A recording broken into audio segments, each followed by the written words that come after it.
Hello, everyone. Welcome to Todd Talks. Today, I am joined by my lead writer, James Haeck. We are going to inquisit Heath Baker about all things Eberron.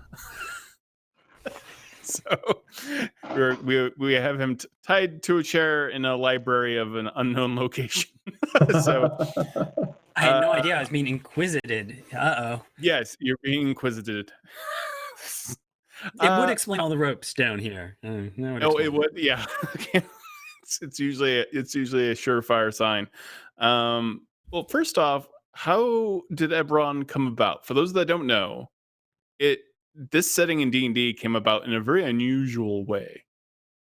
Well, it was during third edition when Wizards of the Coast acquired Dungeons and Dragons, and so this was around 2003, and they decided they'd inherited all of the previous settings, but that they wanted to create a new, unique setting for third edition, and they actually did an open call where anybody could send in a one-page description of a world, and they got 12,000 entries. And winnowed those down to 10, they winnowed those down to 3, and everyone sort of built it up and finally picked Eberron. Eberron came out of that. That's insane. How did that feel? Yeah. Well, it's crazy. I mean, the once it went on, it's still crazy today, but it was certainly when they called me up and told me I was one of the final 10, that was just insane. I was just, and you couldn't tell anyone about it at that point. So it was like the total crazy, I've got this enormous news that I can't share with anyone. I will say, just again, to be entirely clear, the whole point is the core idea came out of this thing that I submitted. But once they picked it, I went up there to Wizards and we went through a whole sort of, process creating the book with James Wyatt, Chris Perkins, Bill Slavacek, and, Eberron as it exists is certainly the war began from. What I was just saying is just that, again, that's where the core of Eberron came from. But once they selected it, I went up to Wizards of the Coast and worked with a whole team of people, including James Wyatt, Chris Perkins, Bill Slavacek. And, again, Eberron, as you see it today, has sort of, evolved from the work of a lot of people. Very cool. Joey, do you have any questions? Oh my gosh! I've had the good I know you want to fortune know what of- caused the mourning, and that's Yeah, of course I'm going to reveal that right here. But no, right here, right now. But yeah, go on. Well, that's actually a good question. Now that you bring up the Mourning, so I have the perspective on Eberron of a fairly newcomer, right? I've DM'd for a long time, but this new Eberron material in 5th edition is the first time I've ever taken a real deep look at the setting. And so the Mourning is one of kind of the big mysteries of the setting. My understanding, and you can fill in bits where I leave it out. My understanding, the broad strokes of it, is the last war, which began about a century ago, involved the entire main continent of Corvair, and a horrible, nuclear almost accident happened at the end of it that no one knows exactly what caused it, that wiped a nation completely off the map. That's kind of one of the big tensions of the modern setting is that mystery. Right. And I really like the idea of a core, like deeply core part of the setting having no definitive answer. And I have some ideas, but when you were making Eberron, what drove you and the other designers to make that mystery such a core aspect of it? Well, there's two pieces of it. The first is the idea that one of the things that really drives the campaign, as you said, is the idea of the last war. That up until a century ago, the continent was dominated by this kingdom of Galifar. And that over the course of the last century, it collapsed into a gigantic, extended civil war. Part of the point being that really broke all the existing power structures. It's completely changed. New nations have popped up that the balance between the established monarchies and the Dragonmark houses has changed, that it is a world that is still finding, sort of what is the balance of the present day. The Mourning, then, as you said, is this crucial event that destroyed the nation of Siri, and that part of the point of it is it sort of hits two things. This happened, it transformed the nation into this sort of magical wasteland, which first off stopped the war, not because anyone won, but because people are afraid to keep fighting until they did. When we nuked Hiroshima, we understood what the bomb was and that we had made it. The point with the Mourning is because no one understands it. One of the common theories is this is just what happens when you use too much war magic, that it's essentially global warming, that basically we can't keep going until we've solved this mystery. So that's sort of what brought everyone to the table, is everyone saying, whoa, if this could happen to us tomorrow, we need to stop. And part of the point is if it's a weapon, whoever has that weapon, they could rule the world. If it's completely random and can never happen again, there's nothing stopping people from fighting. So part of the point is all the nations are trying to find the answer. And certainly for you as your group of adventurers, if you find that answer, there's the question of, do you even want to share that knowledge? Because it will change the world, that we're in this Cold War situation because no one can afford to go back to war. But the second thing it did is one of the sort of weird things about a game like Dungeons and Dragons, where, you want people to be exploring and there's ruins and there's interesting things. But you can say, if there's a well-established, civilized nation, why are there ruins? Why are there dungeons just around that no one's messed with? And what this basically did is not only broke up the kingdom, but dropped a nation-sized dungeon right in the center of the continent. That the Mournland is this massive, it's filled with whatever strange monsters you can think of. You literally have cities of the richest nation, in the past that are now sort of magical, twisted, bizarre ruins.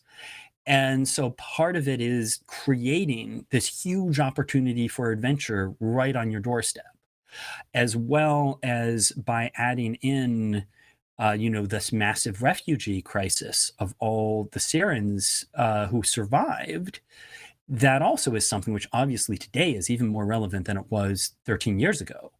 But it again has really transformed the shape of the world.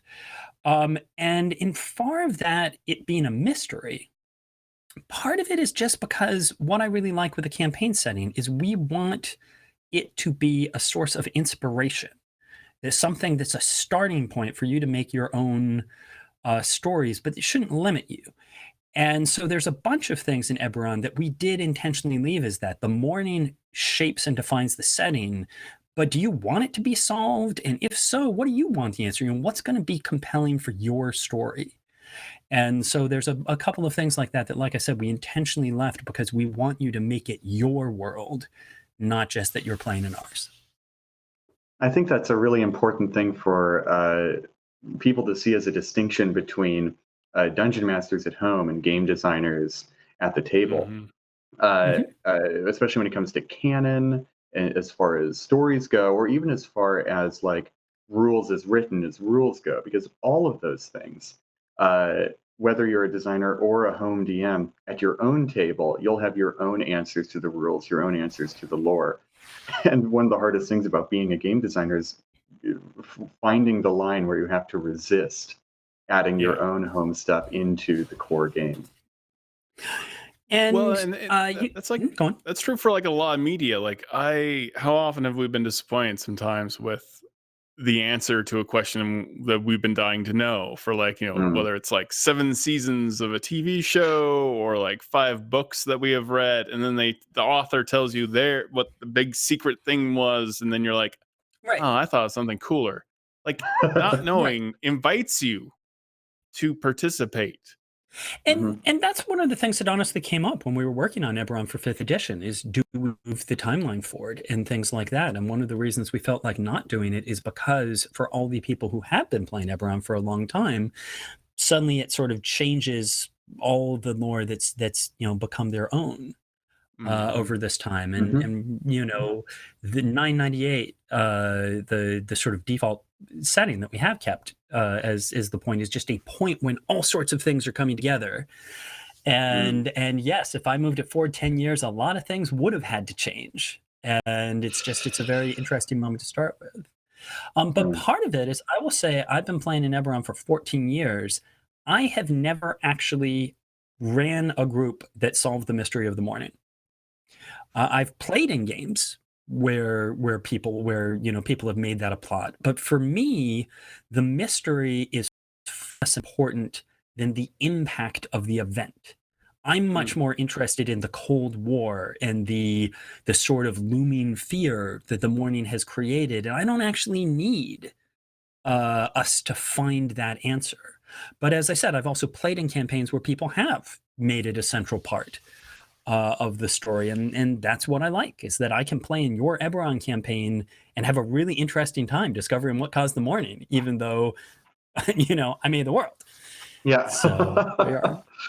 I think there's something. Oh, go on.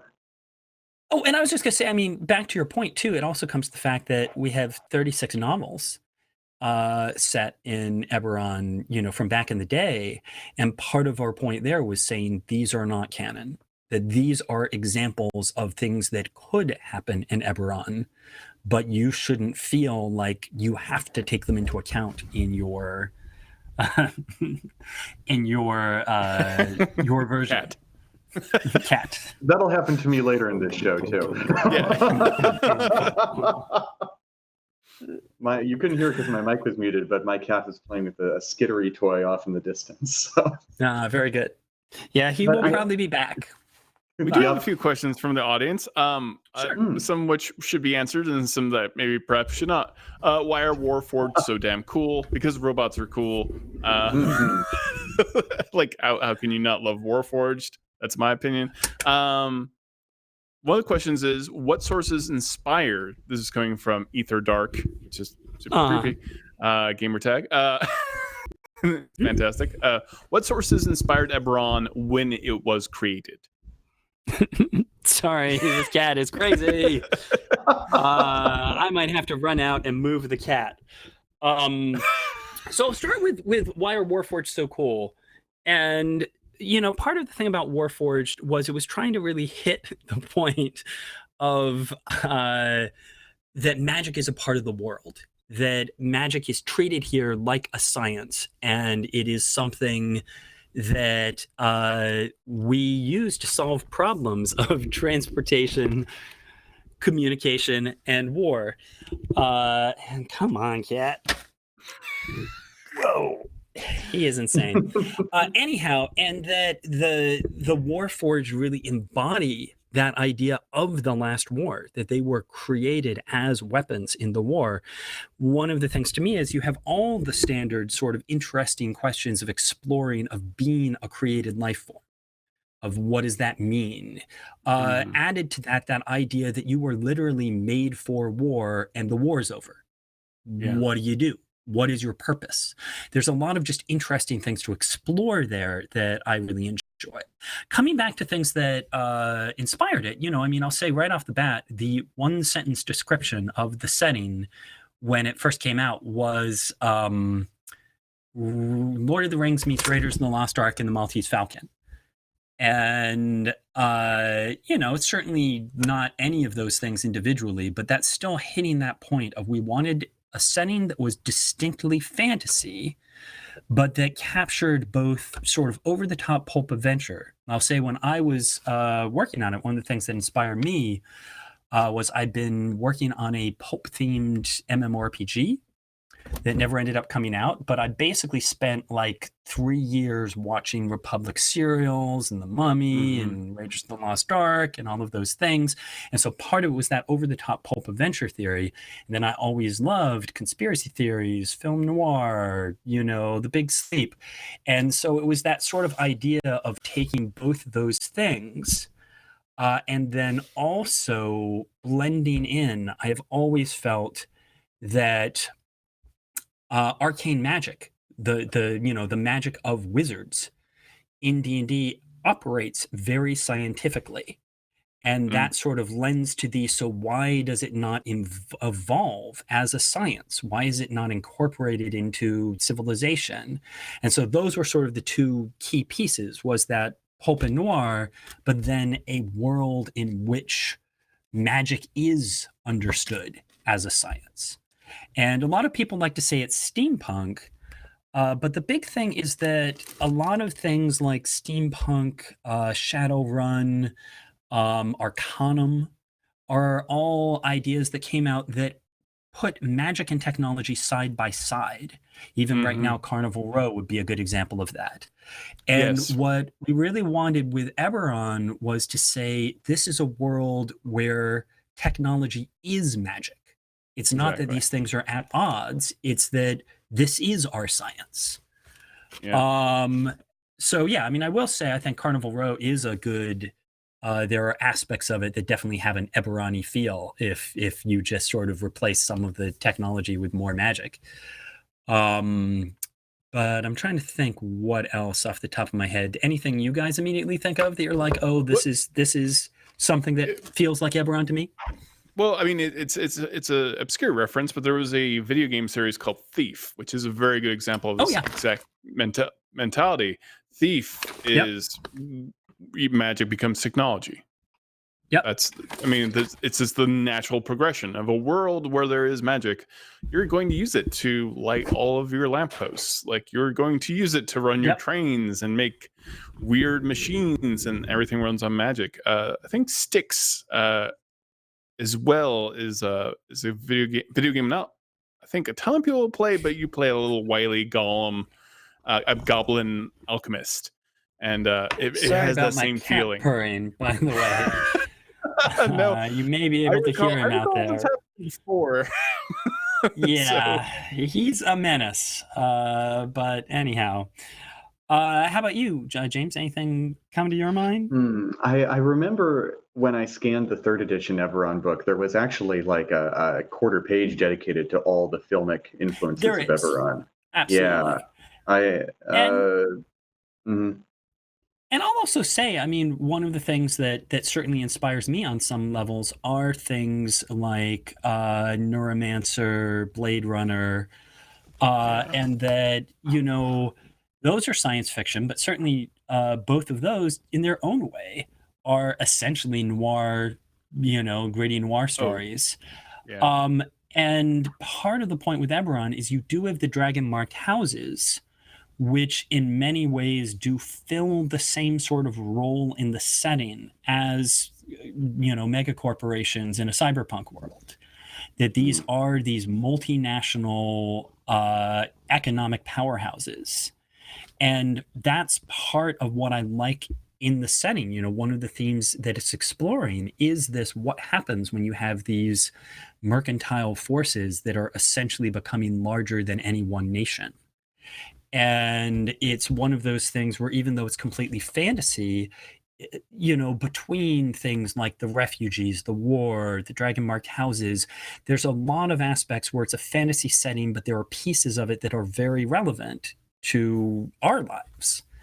And that's one thing I like exploring. And I've been in... go on. Oh, I'm kind of changing the topic here, so if you have something you want to finish up saying, go for it. Okay. This conversation and the one we were just having about the Mourning really makes me think a lot about genre as far as settings are concerned. The 3 main influences you mentioned were Maltese Falcon, Raiders of the Lost Ark, and what was the third one? Lord of the Rings. Lord of the Rings, you could, which was mainly just saying fantasy. Right. You know, if I was doing it today, I'd have said Game of Thrones. You know, Right. Mm-hmm. Yeah. But you could almost make, for your campaign, if you're a DM making an Eberron campaign at home, you'd almost take like a blank white piece of paper, draw out a triangle on it, Lord of the Rings, Maltese Falcon, Raiders of the Lost Ark, put them on the 3 poles.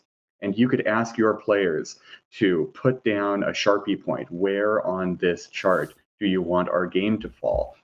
And suddenly, so much of the setting and like many like wide, bizarre, diverse conflicts suddenly come into very clear focus. I think that's a fun DM tool in general. For any we all session. want to talk. yeah. Sorry. No, I love the idea. There should be a triangle in like every D&D book setting, actually, where you're like, if you're playing Ravenloft, like how much horror do you want, and how much blood, and how much this. But yeah. And that's very much one of the core ideas of Eberron is we often call it like pulp noir or things like that, but it is supposed to be exactly as you described it. It's not that it is simultaneously the Maltese Falcon and Raiders of the Lost Ark. It's that it can encompass both of those things. In the Wayfinder's Guide, you know, we talk about the difference of there's 3 starting points, and that Clifftop is basically the Raiders of the Lost Ark. We're traveling to distant places as exotic adventurers. And Calistan is much more, this is the gritty noir. We're down on our luck in the bad part of town. Oh, come on. I thought he had grabbed the camera in his mouth and walked off with it for a minute. Well, that was amazing. Disconnect me because I kind of thought he was gonna. But I'll say, like, the campaign I'm currently running is actually set in the nation called Kabara, which is on the eastern coast, and it's basically Deadwood. It's essentially just a fantasy western, you know, with wands instead of guns, and you know, that's one of the things I like about Eberron is there's a room for a lot of different things, and so there you are. The Mournland, the nation in the middle of the continent, I think, is a great opportunity to play with this mutability of genre, because we were talking about like campaigns that choose to answer the mystery of the morning, campaigns that choose not to answer the mystery. And I think if you have a group of players that wants to pop that dot right up at the top near Lord of the Rings, suddenly you know for a fact, let's answer the mystery of the morning. Let's dig into this like epic answer. Whereas by contrast, the noir sort of aspect of things is more getting to, this could be the end of the world for all we know, and you know, everything's falling apart and we're just trying to make it one more day. Trying to live with the fallout. Mm-hmm. Yeah. That's all I got to say. The Mournland itself is just, I think, just a great cauldron for experimenting with that sort of thing. Well, and one of the things we said in the very original book, and we've sort of said ever since, is if something exists in D&D, there's a place for it in Eberron. And one of the points is that, you know, the 3 big things for that are the Mournland, Zendrick, or Mordenkainene the Flesh Weaver, the Dalkir, that sort of thing. And so part of the point is the Mournland is a great place to, you just got some obscured race or some weird monster or something that has no logical place in the world. Well, drop it in the Mournland. You know, you want to use bee people. And we don't really have a whole history for bee people, but there's a village in Syria that was transformed into an abeille hive in the morning, you know, in the morning, and boom, there you go. You know, like Gamma World. And basically exactly that. Sort of almost anything you can think of, you can say, well, that was created in the morning. So, you know, shard mines. Well, your character was fused with crystals in the morning, and now you're a shard mine. You know. Okay. On that opens up a huge new horizon. This is a question I could ask Ed Greenwood and get probably a very different answer. You've seen Eberron go through 3 editions of D&D now, and we were talking about like if something exists in D&D, it should exist in Eberron as well. And how do you tailor a campaign setting that suits the nature of D&D? Like you made it so that magic, arcane magic, it made sense, logically speaking, for D&D's magic to tailor itself to a world where magic becomes technology. What have been like the good, the bad, and the ugly of moving Eberron through 3 different editions? Well, I mean, it's interesting because one of the things is there have been certain changes that actually fit the setting better with the later systems, and then certain ones that move away. One of the issues is that 3rd edition had the strongest magic item creation system. And that was certainly a thing of, well, we had the artificers, we had this whole idea of magic as an economy. So the fact that there was a very clearly delineated, this is how you make magic items and exactly what it costs, did help. And that has certainly been one of the ongoing, like trying to figure out how do you reconcile that has been one of the ongoing things. On the other hand, what I will say, starting with 4th and continuing in 5th, 2 things that have really helped make the world make sense are rituals and cantrips. That basically part of the weird thing with 3rd edition was this idea that we always wanted mage rights to be the idea of this is just a professional. You can have an arcane locksmith who just casts knock and arcane lock for a living. That's his job. And that doesn't make any sense using Vancian magic where he casts it twice and then he's done for the day. That's not you can't make a living off that. Whereas with the ritual system where it takes him 10 minutes, it costs him 25 gold, he charges you 50, and he can do that all day if he's got the time and you've got the gold. Like, it makes a lot more sense for magic can be a job. And that there can be an industry. And furthermore, in both 4th and 5th, there's a greater acceptance of the idea that NPCs do not have to follow the rules of player characters. And we'd always said from the start that player characters are supposed to be exceptional. In 3rd, we sort of really use the NPC classes. In 4th and 5th, we just don't even have to. You just say, mage rights. A mage right can cast 1 spell, but he can do it as a ritual, even though you can't cast Arcane Lock as a ritual. He spent 3 years learning how to cast Arcane Lock as ritual. You could if you put in the time, but trust us, you've got better things to do. And so that certainly has really helped with mage rights and wand slingers to just be able to say, we all understand the concept of a guy who makes his living casting knock and lock. It just isn't a thing that makes sense by the system players use. So that's really helped. As I said, it was definitely the change in, the sort of lack immediately of any kind of magic item creation system was something when 5th edition first came out that was like, how does this work? Again, when you see Rising from the Last War, there is a system in place that at least covers that in concept. I think people will be very excited to see that, huh?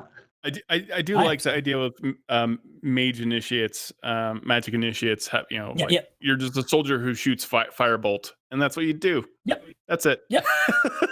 No, and it actually works pretty well. Of just saying, I've got firebolt, I've got shocking grasp, and I have 1 use of burning hands, which is basically my grenade, if you will. Get too close, burning hands, and that's all I need. I got my close range, my long range, and my quick blast effect. And that is one of the things I like. Yeah, go on. Oh no, go ahead. I was going to say specifically. Sorry, let me finish one point. It's specifically actually arcane focuses are another thing I really like. Arcane focuses and cantrips. We wanted that idea that you could be a wand slinger. Like, that is a thing. You could just have a soldier who, like you said, uses firebolt. And in 3rd edition, a wand was a charged item that was use and throw away. It was too expensive. You couldn't imagine a soldier with a wand. It just didn't make sense. Whereas in 5th edition, saying, it's the soldier, the wand doesn't have the power. It just allows the soldier to cast his firebolt. And boom, suddenly, like, you've got your wand slinger there. And so that's something I really like. I've been reading... How dare you, sir? I've been reading the Dragonlance books recently. I just finished reading Dragons of Autumn Twilight for the very first time, to Todd's chagrin. And the descriptions of, because you're like 12, is that right? Yeah, I mean, give or take. All right. And the descriptions of magic users using material components in that book is really exceptional. It's something that just by playing D&D, I don't think I ever quite got to the full extent of how cool it could be in practice. And I really want, and I think it will, and I think Eberron, especially now, will really give the idea of how cool it can actually be to use an arcane focus on the other side of that. And so on the one hand, you've got arcane focuses, which I agree. And this is something Wayfinder's Guide, started with the imbued woods and things like that, of trying to say, you can have a wand and it's a cool wand, even if it doesn't have magic power. I will also add to that, certainly in my Thorn and Brelin novels, I get into the components she carries and such. And that's my cat's tail. It just blotted me out there for a moment. But I'll also say something I really like with the Artificer is the idea, and again, not speaking to the final form in Rising, but I mean, just from what people have seen on Unearthed Arcana, the idea of saying the Artificer uses a tool as their arcane focus. And that doesn't just mean I'm waving my hammer at you and a firebolt comes out. It's saying, think about what tool you're using and how that manifests. If you use alchemist tools as your arcane focus, then you are mixing little potions and flinging them at people. If you use a tinker's tool as your arcane focus, you're creating little devices. And I did a sidebar about this in the UA, and certainly something I'll be writing more about, but it's back to that, just because you don't need to describe this, yes, you have a hammer, you can cast a spell. It's much more fun if you stop and say, but how am I using this tool to produce these effects? It's seeing that logic, and every time it's done in any story or film, I love it, especially when it's assumed logic. Like if you've seen the movie Constantine, it is a very good example of, well, you need to sit in this electric chair. There needs to be water at your feet. You need to drink some vodka, and then I need to use this, and then I will send you to hell. Like you'll be able to or you'll be able to stalk someone with clairvoyance and stuff like that. And the fact that they treated it as this is just how it is in a very D&D way made that entire movie for me. That like all of this just kind of works. Like if I need to make a shotgun that kills demons, I take this crucifix, I load it up with these type of rounds. And it's a very Artificer feeling kind of moment, right? And that's why I love the Artificer so much. And that's what I love of just this is everything we're doing is about making the story we want to see or watch. And this is the point of the rules are the underlying foundation. The rules tell you when you cast that spell, this is how much damage it will do, this is how far away the person can be. But the specifics of, the trappings of it, that's all up to us, as long as you're not hurting anyone with it. What is it you want? What's making it compelling to you? I still love one of the things I suggested, I think it was just off of my website, but was talking about different kinds of warlocks and the idea of having a warlock who's a gnome spy for the trust, and that your patron is the trust, that it's essentially you've just got M in your ear sending you missions, and that all your magic is essentially Eberron's answer to Q. That it's not that you're casting spells like some other warlock. It's like, oh yeah, I've got my eldritch blast ready to go, and invisibility, yes, I've got that right here, and that this is equivalently spy gadgets in a magical world. And so again, everything about that is functionally a warlock, but you don't have to be making deals with the devil. You can come up with other flavor to that. Oh, but if you break your contract with the trust. Oh, they're worse. Yeah. I've always liked the idea of a celestial warlock made a pact with a unicorn to kill people. Of devils. Did James, are you okay? Eberron has Can you hear me okay?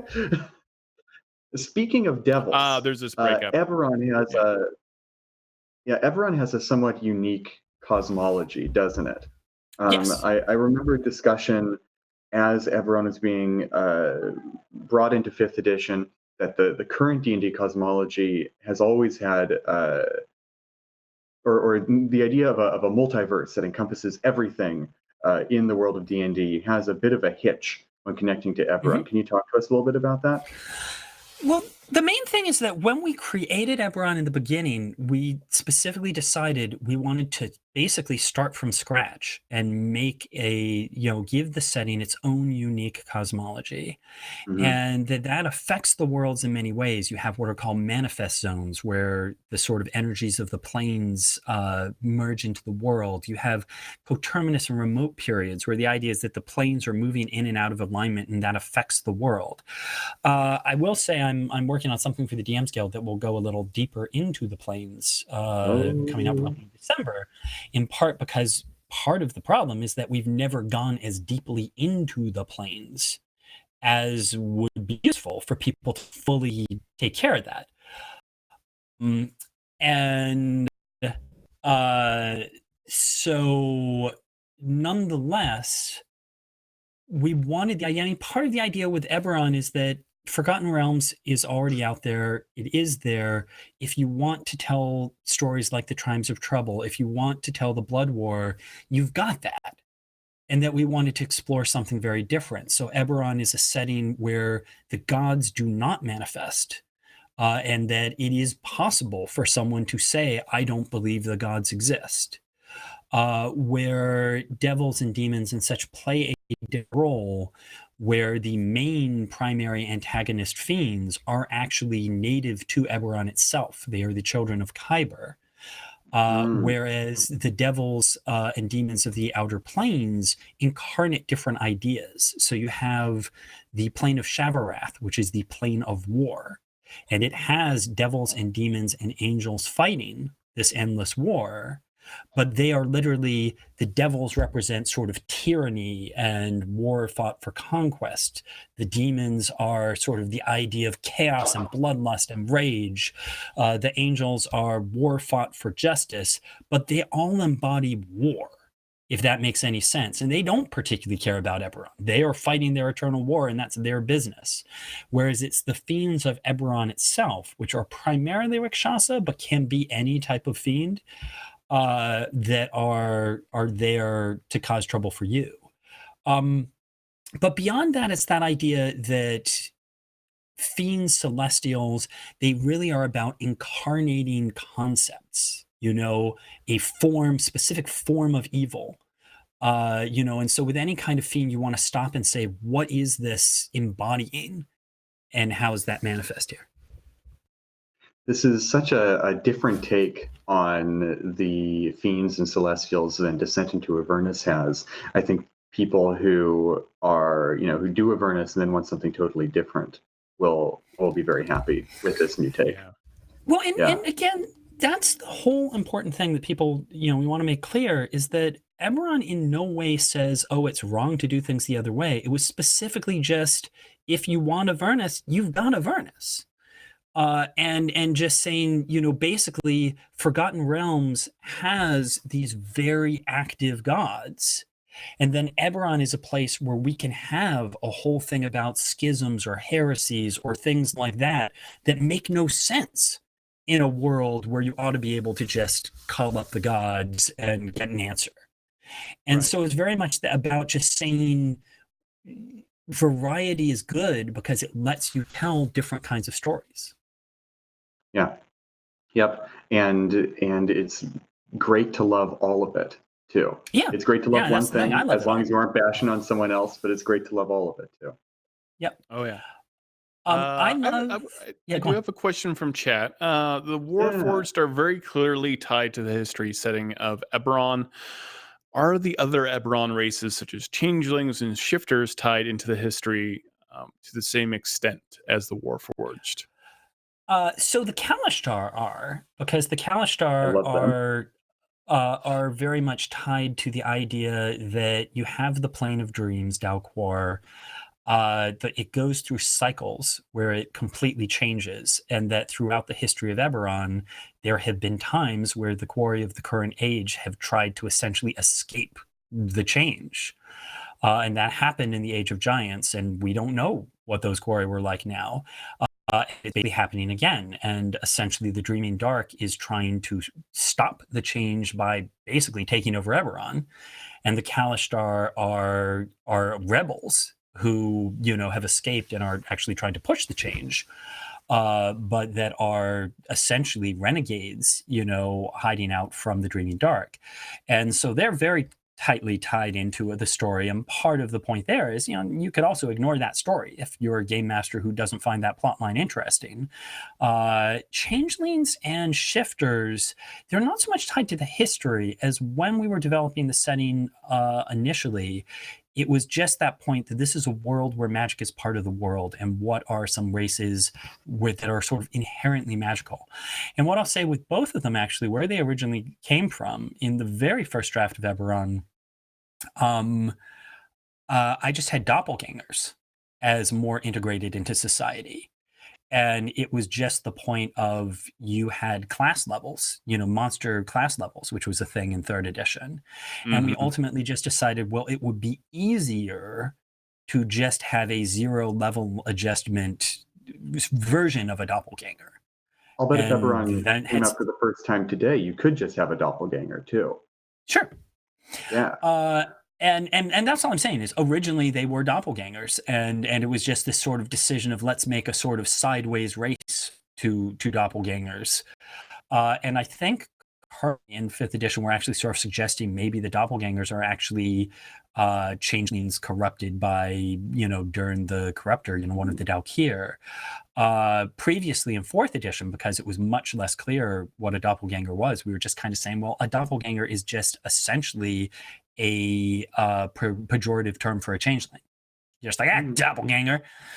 And shifters have a similar sort of relationship to lycanthropes, where it's, you get some of the flavor of a lycanthrope without all the various power levels that make lycanthropes unbalanced as player characters. But again, it's capturing a taste of that. I have a bestial nature, I transform, without going quite all the way. I think they're very thematic races too, right? Where Warforged and Kalashtar talk to the plot of Eberron, the changelings and the shifters talk to the feel of Eberron. Yeah. How much are you planning on supporting it after the book launches in November with DM's Guild content? Because you every time I talk to you, you are always a font of ideas, and I can't imagine ever getting them all in one book. Yeah. No. So this is the thing is, you know, in the past, it's always been just in the hands of Wizards, and Wizards, of course, is releasing, you know, there's going to be an Adventures League campaign. You know, beyond that, you know, I don't even fully know what will happen. I mean, certainly with 4th edition, it was just, here's the books and now we're moving on. And I don't know, you know, what's going to be here. What's exciting now is we do have the DM's Guild. And so that is the thing, is I'll say in December, I'm working on a book I'm just calling Exploring Eberron, that I'm just excited about, because basically it is a chance to talk about a lot of things that have been important to me in Eberron for 14 years, and there's just never been an opportunity to squeeze them into one of the official source books. So the planes are a perfect example where I've always wanted to talk more about the planes, and we've just never really had the call for a Planes of Eberron book. But there's going to be a big plane section in in Exploring Eberron to really get into more depth. I'm also talking about the oceans, like the Swagan and the merfolk, and, you know, basically those are intelligent species. Like, what are their nations? How do they interact with the surface? And doing a bunch of other, you know, just lots of little things. So that's going to be the first thing I'm doing solo like that, if you will, in December. Beyond that, I mean, it's basically going to be a question of how much time I have and what interest there is. I do have ideas for a second book I'd like to write if there's time. So really, it's all going to be, you know, I expect Exploring Eberron to come out in December, and it will be a question of how is it do. That's exciting. Yeah, I think I- every writer knows what it feels like to like not get everything done or get everything in a book. For sure. Well, and that's the thing is I started writing this book, and part of it is there's just so much stuff I'd love to write about that I can't put it in. Like I can't remember what someone was talking about, like the demon wastes. I love to write about the demon wastes. I have all sorts of thoughts about the demon wastes, but they sure just don't fit in this book, and Kabara is where I'm running my Western campaign now, and love to talk more about that, but I don't have room in this book. So yeah, what, as I said, is exciting to me is just that because the DMs Guild exists, for the past 14 years, Eberron has sort of been locked up, if you will. And now we have this opportunity. And of course, none of that material is official. But as we've been saying early on, that's kind of the point of Eberron. Use what you want to use, make it your world. And so I'm very excited to have the ability to just create more stuff. And I'm very much looking forward to seeing what you do, James. Thank you. Man, talking about a Western campaign has got me excited, actually. Let's tell you more about my, what I've been doing with it. I've actually for a long time been wanting to write a series of articles about it. So, but when did you start that, by the way? When did you start that campaign? Well, I've run 2 iterations of it so far. Okay. So I started that campaign, I want to say early 2018, because it was while I was working on Wayfinders. And then, as I said, you and I were I've talking about this, I think, right then. Yeah. You and I were talking about this, and I was like, oh, that's intriguing. Because it made me instantly think of, I can make with an artificer, I can make Boba Fett now. I can make like a lot of Western-y. Yep. And there's so many fun characters, and basically, part of it is what I did is I told people from the start this is going to be about this village, and part of it is I'm like, and the village, there's the other cat, and I was saying, the village is going to need a sheriff, it's going to need a preacher. If one of you wants to step up and take that role, you can be that. Otherwise, there's going to be an NPC holding that position, and it's sort of fun giving people that sort of stake in the success or failure of this town is going to depend on you. And it's been very interesting. I'll say the campaign I've been running, one of the big things is we started off and said there's one tavern in town. Everyone tell me something about it. And everyone said something cool. Everyone's like, oh, it's got great acoustics and an open mic night. Oh, they make their own beer. Oh, they have the best biscuits in town. And the last person says they don't have a working toilet and it stinks. And everyone was like, why'd you do that?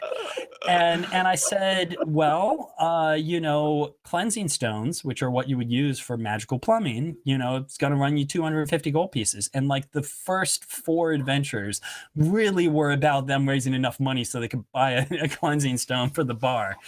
And it was pretty awesome. That's perfect storytelling. I adore that. What was there a key takeaway in because for you've been focused on like kind of this Western element to Eberron.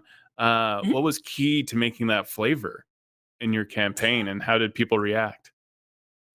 For this particular campaign? Yeah. Part of it was, again, you look to the sort of tropes of the Western, and, where in the classic Western, you often sort of pick up off the Civil War, and here we have the war. So, we were dealing with the fact you had a refugee community. You had that question, like in the second version I've run, part of the point is the sheriff was a former soldier from Syria who has led a group of refugees here and is trying to make a better life for them, but he's like hardened by war and, did things he regrets.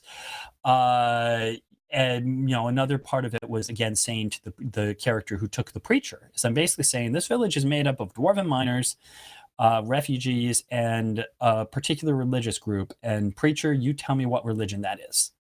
And that it was totally up to them. If they said it was the Blood of All, then what do you know? It's a bunch of settlers trying to start a Blood of All community. I said, I think it was the Green Singers, which is an obscure druidic sect. And I'm like, great. This is basically like a Utah situation where, a bunch of Green Singers have said, we're going out to the frontier where we can have our own town. and that in and of itself, the players sort of put these pieces on the table, and now we've been exploring that. Well, how did the refugees get along with the Greensingers? And then just because Kabara has this whole dragon shards are essentially our oil.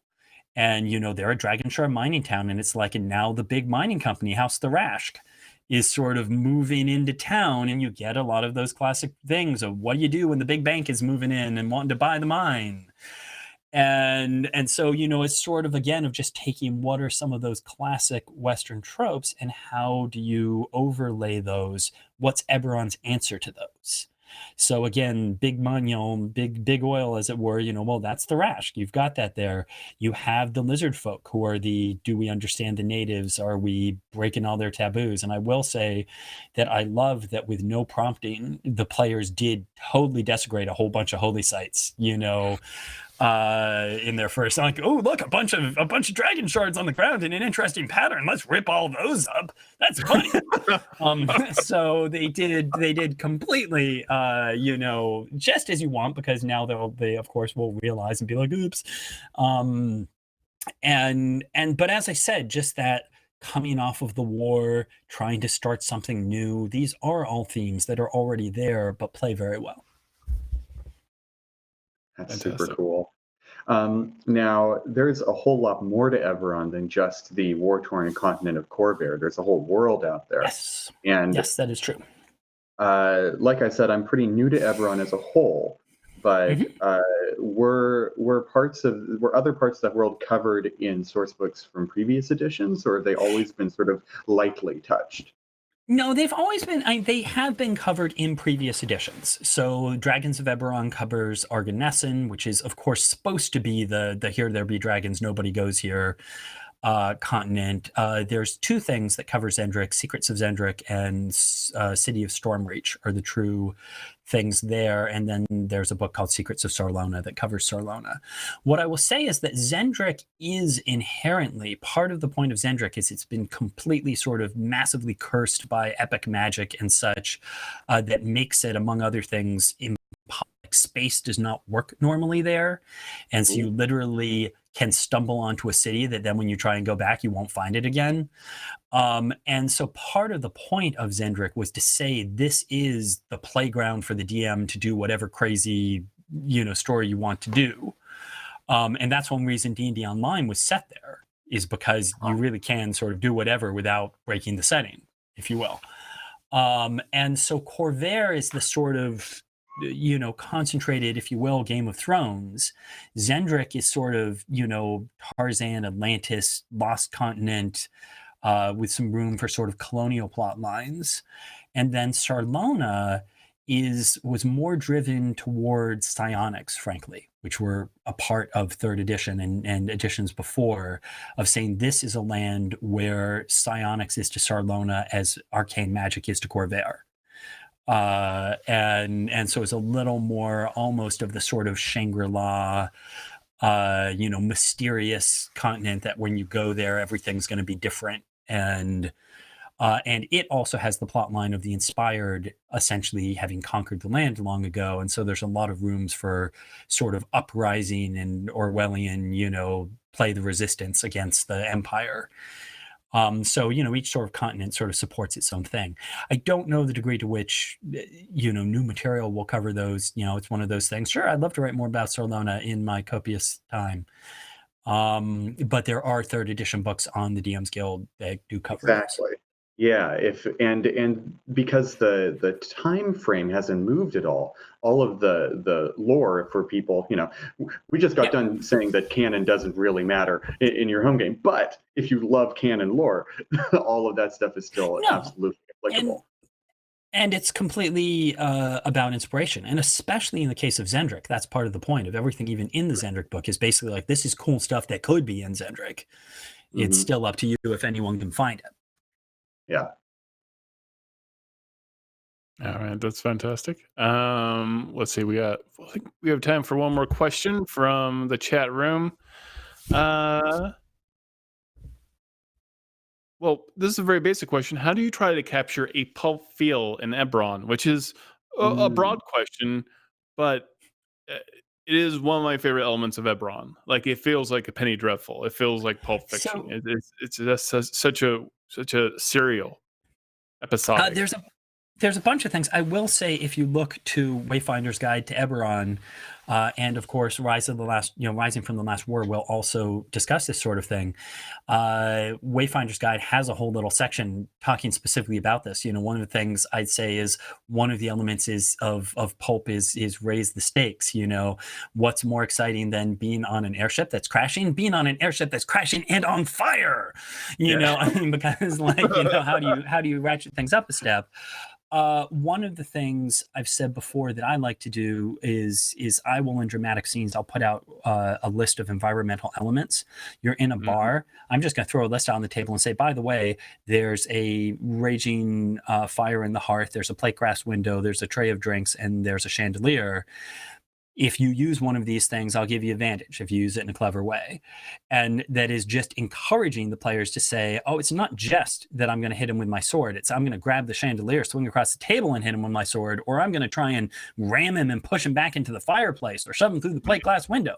Because all of those are things you could just say you were doing in the first place. It's just sometimes players aren't going to think about, I'm in a tavern. These things should all be there. Of course, there's a tray of drinks in a tavern. Of course, there's a fireplace. Right. And so that's one thing. And once you start that with your players, they will start to think that way more naturally. It can just help players to say, here's a bunch of cool things that you could do something cool with, and I'll give you a bonus if you do, is a way to get people into that. Like I said, why walk across the room when you could swing on the chandelier? And beyond that, agree. and it's the same way as the game master of when you describe the monster doing something, don't just say he hits you for 6 points. Describe it. What does that look like? Going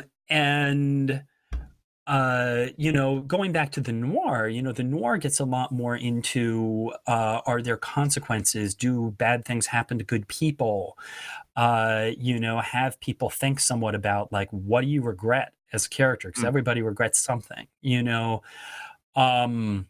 I have another campaign that I'm running that has actually been on hold for a little while, but it's in Calistan. It's very much a sort of Gangs of New York, gritty down and out sort of group. And I really like that because it is a totally different feel. But one of the points is getting the players to engage. Is with that group, I basically said to them starting off, you're living in this crap part of town. Why? What is it that ties you to this community? Why don't you just leave? And that a lot of that is about the players need to want that mood. The players need to be like, yes, we're over the top. And so things like having that list of environmental elements is just a way to sort of let people know this is the kind of thing you can do. Don't be afraid to be dramatic. That's just great advice for any dungeon master out there. And that's such a great point of inspiration for everyone to remember, because that's what I do to forget. That's what you do. And for my 2 cents, if you're trying to run a game in a certain genre, I think one of the best ways to do that, to start along that path, is to just consume a lot of media within that genre, right? Like, we all know how to run a Forgotten Realms game because we're all big Lord of the Rings nerds, or we watch Game of Thrones or some big fantasy media property, and so we know what it looks like. If you're trying to run a noir Eberron game, but you haven't watched, a Humphrey Bogart movie in your life, then suddenly you don't have any idea what you're trying to emulate. So, read the classics. No, and I completely agree. And frankly, I think it was watching the Netflix series Godless that made me say, oh, I'm totally getting that Western story going. Just because I was like, oh, yeah, that would fit, So, yeah. Yeah, right. Well, we are out of time. Keith Baker, thank you for, as always, for letting us just basically extract your brain and devour it for our own purposes. I appreciate that. Thank you, James Haeck, for being on the show as well. On. Yeah. it's been cracked open for a long time. Yeah, thank yeah. you, James Steak, for joining us as well. Sorry we didn't get to everyone's questions, but I hope you all understand, and I'm sure we'll have Keith back very soon. Thank you so much for watching.